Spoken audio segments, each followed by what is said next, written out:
Sementara itu pemirsa, Bribka Riki Rizal mengubah kesaksian terkait kematian Brigadir Joshua setelah bertemu dengan anak dan istrinya. Sebelumnya Bribka RR mengaku takut sehingga terpaksa mengikuti skenario Sambo.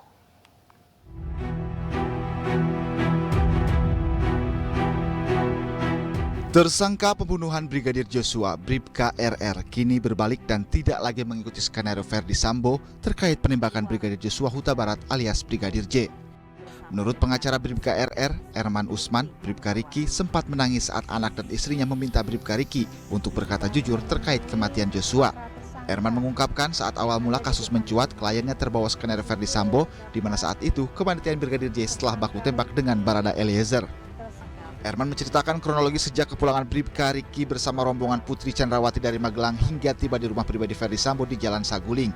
Menurut Erman, kliennya mengaku tidak mengetahui adanya peristiwa dugaan pelecehan seksual di Magelang. Bribka RR juga disebut diminta Verdi Sambo untuk menembak Brigadir J, namun Bribka Riki mengaku tidak berani. Sambo kemudian meminta Bribka RR memanggil Baradae untuk menembak Joshua. Terkait keterangan yang berbalik ini, pengacara menyebut Riki sempat ingin menjadi justice kolaborator di kasus kematian Joshua, namun batal karena tidak memiliki akses untuk mencari tahu soal justice kolaborator. Erman juga mengatakan Bribka RR takut terhadap Sambo dan memilih mengikuti skenario yang dibuatnya. Tim Liputan iNews melaporkan. Apa sebenarnya yang mengubah kesaksian Bribka RR di kematian Brigadir Joshua? Untuk membahasnya sudah bergabung bersama kami pakar hukum Universitas Sudirman, Profesor Hipnu Nugroho. Kami juga mencoba menghubungi pengacara Bribka RR, Erman Umar, yang mungkin sudah bergabung bersama kami sore hari ini. Pak Erman, selamat sore. Baik, sambil kami perbaiki sambungan komunikasi, saya ingin ke Prof. Hipnu terlebih dahulu. Prof. Hipnu, dalam perspektif hukum ketika seorang tersangka mengubah keterangannya di detik-detik akhir, artinya sudah sempat berjalan kasusnya, prosesnya sudah banyak berjalan, kemudian ini mengubah keterangannya di akhir, kira-kira biasanya apa yang menjadi pertimbangan, Prof? Ya, terima kasih. Suatu keterangan tersangka berubah.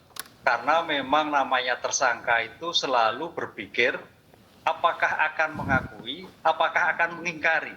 Satu. Kedua, apakah ada suatu tekanan dari pihak lain. Karena kalau kita lihat dari kasus Sambo ini kan, Brigadir R kan ada tekanan dari Sambo untuk menembak kan gitu kan. Ya. Tapi rupanya dia tidak mau karena tidak kuat mental menembak kan gitulah.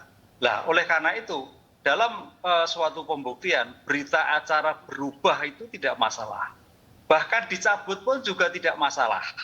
Lah, disinilah maka kejelian seorang penyidik, kejelian seorang penuntut umum untuk bagaimana menanyakan, menginterogasi, menginterview dari keterangan yang bersangkutan. Apakah yang bersangkutan ada suatu kegelisahan, apakah ada suatu ketakutan, di sini, sehingga konsep sebagai bentuk equal, asas akusatur yang menempatkan sebagai subjek yang sama, itu harus jelas. Artinya biar semua tersangka itu ada kemampuan, bukan sebagai objek. Objek itu ditekan loh Mas ya, ditekan, suruh ngaku dan sebagainya. Enggak, ini biarkan Brigadir R dengan keleluasaannya, dengan keterangannya, memberikan suatu keterangan yang jelas-jelasnya. Itulah yang disebut dalam hukum acara pidana adalah penerapan asas akusatur, bahwa seseorang diperiksa sebagai subjek yang sama, sehingga tidak terjadi pencabutan, perubahan surat dakwaan yang ada. Tapi tidak apa-apa sepanjang belum persidangan gitu. Bahkan di persidangan pun bisa juga dicabut. Tapi ya. Baik, jadi selama belum masuk ke persidangan bisa berubah ataupun dicabut begitu ya Prof. Hipnu. Dan sekarang kita sudah terhubung dengan Bapak Erman Umar. Selamat sore Pak Erman. Selamat sore Mbak. Baik, Pak Erman, di sini juga ada Profesor Hipnu. Saya akan bertanya kembali ke Pak Erman. Apa yang menjadi latar belakang dari Bribka RR ini pada akhirnya mengubah keterangan dan berkata jujur terhadap kasus ini? Ya, kalau masalah itu sebenarnya sudah menjadi pengetahuan publik. Yang saya maksudkan berubah itu adalah proses setelah kejadian kan ada proses pemeriksaan, apakah di Provos, apakah di Polres Jakarta Selatan, yang dimana itu dianggap adalah skenario. Jadi pada saat itulah yang dianggap terdakwa tersangka RR mungkin dengan terdakwa lain ngikutin pola itu. Tetapi setelah tentu tidak hanya masalah terdakwa atau masuknya lawyer baru gitu ya.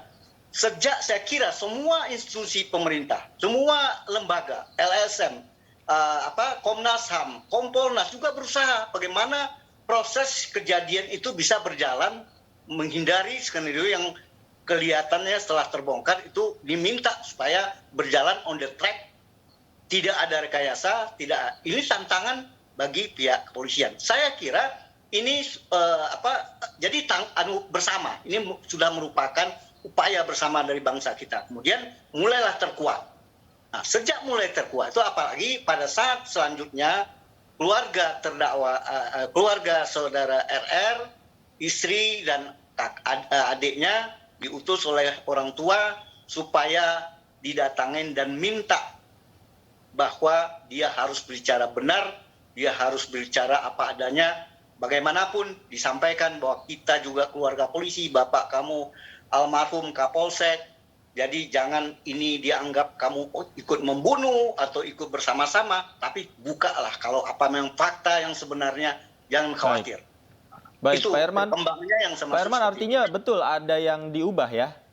Ya jelas dong. Oke. Tapi proses itu dia berubahnya kan juga berubah. Ya. Pemeriksaannya juga pindah kan. Pemeriksaannya pindah ke Barreskrim sekarang. Oke, mungkin bisa di-highlight secara garis besar bagian-bagian mana saja yang diubah? Ya itu ya intinya yang masalah tembak-menembak itu. Tembak-menembak antara Richard dan Joshua. Nah, setelah itu, setelah pemeriksaan di Mabes ya udah mulai pelan-pelan terbuka dan dukungan moral keluarga. Setelah saya juga masuk minta bicara benar, ya sudah mulai. Fakta ini udah sejak 2 minggu 3 minggu ini udah bicara kebenaran. Nah, dan saya masuk nggak berapa lama sebelum dari acara rekonstruksi itu, dan saya lihat juga pada saat rekonstruksi, walaupun misalnya menghadapi Pak Sambo, bagaimanapun kan komandan, pimpinan yang mungkin kejadian ini membawa, ya ada rasa ada khawatir, takut atau gimana itu masih ada. Tapi tentunya dia menyampaikan, saya sudah mempersiapkan surat GC, surat juga permohonan perlindungan terhadap LPSK, terhadap keamanan diri dia, supaya dia bisa bicara benar.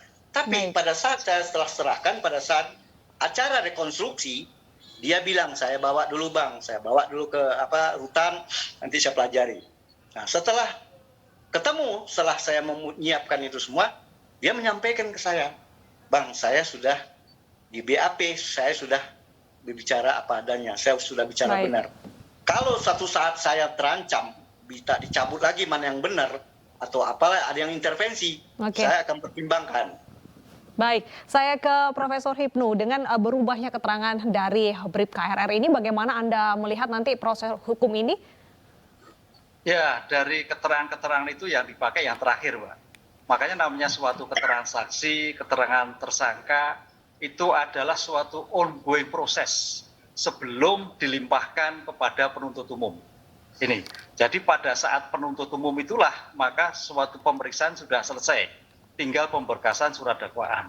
Oleh karena itu, kalau kita lihat perkembangan sekarang ini dilimpahkan kembali kepada penyidik untuk diperbaiki, itu adalah sebagai ruang komunikasi atau dalam istilah hukum sebagai bentuk pra-penuntutan untuk menyamakan suatu persepsi, baik itu keterangan saksi, keterangan ahli, sebelum diformulasikan dalam surat dakwaan.